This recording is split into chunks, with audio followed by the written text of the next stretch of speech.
When you mentioned it, you said it. And I just want to ask you one more question. I hear so many people, so many coaches that are a coach of a football team, the number one guy, and he said, I'm hoping that my players buy into my system. Yeah. And I'm thinking, wait a minute. Yeah. What do you mean buy in? If they don't, aren't they out? Well, what you say is very true, because when I came to the Bears, I said two things too.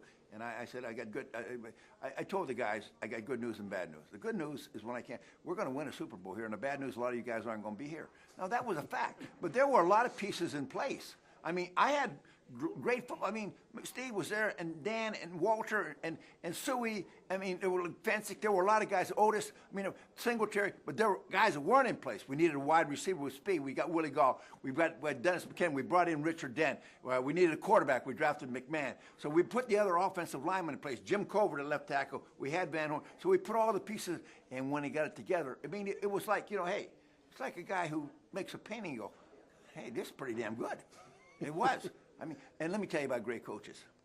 You become a greater coach when your players get greater. That's a fact. I had great players, but most of all about the players I had, the one thing I love about them, and it started with Walter, was the attitude of them. We had a good attitude about, we'll play any way you want to play. You want to play nice, play nice. You want to get down the ditch, we'll get down the ditch. And I like that. Mike, I just have to congratulate you. You had not only as a great player and a coach, but also a representative of the National Football League. No one has done it better. Well, I tell people all the time, Paul, one thing, football owes me nothing, but I owe everything I have in life to the game of football. And starting out as that little snotty-nosed kid when you're 8 years old or 9 years old playing parochial grade school, and then you go to junior high and high school, it's been a hell of a run.